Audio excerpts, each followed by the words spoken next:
Now, as we were discussing earlier, protests at several universities in the United States continue to make headlines. Well, campuses across the country saw arrests, clashes and unrest as students continue to pressure universities to financially divest from Israel. In LA, there was heavy police presence at the University of California after clashes erupted on Wednesday. The tensions were diffused and things are reportedly calm at the moment. The heavy police presence comes after LA mayor's request. Earlier, pro-Palestinian protesters and pro-Israel protesters scuffled over steel barricades on campus shortly after the pro-Israeli group threw fireworks at pro-Palestinian protesters, further escalating tensions. Meanwhile, over 300 people were arrested by the New York Police Department at pro-Palestine demonstrations in Columbia University and City College campuses. Now, this after the university administration had called on police personnel to clear out protesters and check for outsiders in the demonstrations.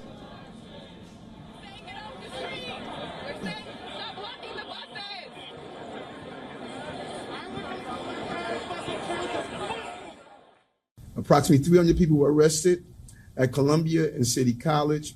We are processing the arrests to distinguish between who were actual students and who were not supposed to be on the ground. And we pointed out yesterday, these external actors with a history of escalating situations and trying to create chaos, not to peacefully protest, but create chaos. In the last 24 hours, many arrests have been made across campuses in the United States. Tensions also escalated between police and pro-Palestine protesters at the University of Wisconsin-Madison. Demonstrators and police were seen shoving each other as police tried to remove the encampments from the university grounds. A tightly packed group of protesters huddled around police officers and chanted slogans.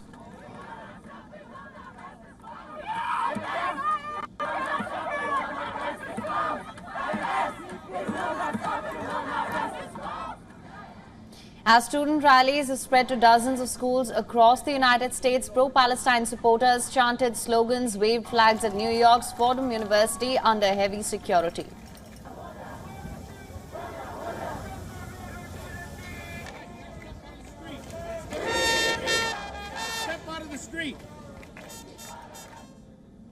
The New York State Department officers removed protesters encamped at Fordham University. Police also arrested 15 people.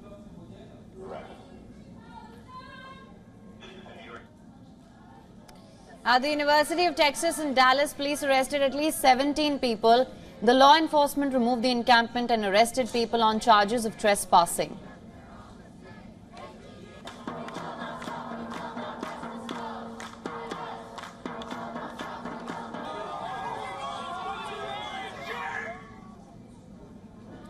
At the University of Arizona, protesters engaged in dangerous actions while officials tried to disperse them.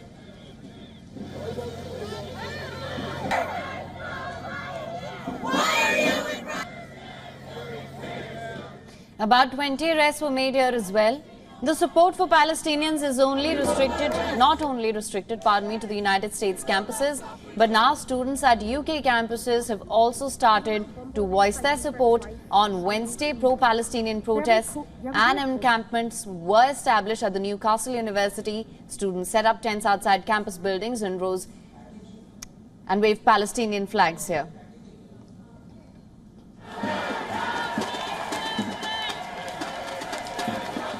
Across the UK, student activism is intensifying as more join the call for Palestinian support. Universities are becoming stages for political expression regarding the ongoing Israel-Hamas conflict.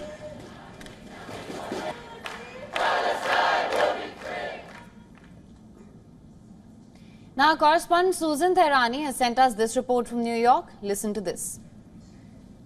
Police started making arrests here at Fordham University after students set up a tent encampment inside the lobby, saying that they were inspired by the arrests and protesters at Columbia and City University of New York campuses. all day here. Demonstrators were seen some wearing masks and keffiyehs, chanting slogans and banging on drums, refusing to back down despite the arrival of NYPD officers. As you can see behind me, the students inside were informed that they've been suspended.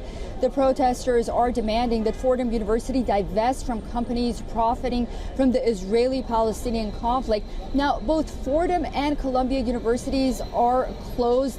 Only students that reside on campus at Columbia and essential staff are allowed in there. Faculty here at one point tried to prevent police officers from going inside Fordham, and we did hear that there are ongoing protests outside the gates of Columbia University as well. Of course, this is a developing situation. Anything can happen, like we saw last night outside of Columbia University, so we're monitoring it very closely, and we will bring you the latest. Susan Tehrani reporting from New York for WION World this morning.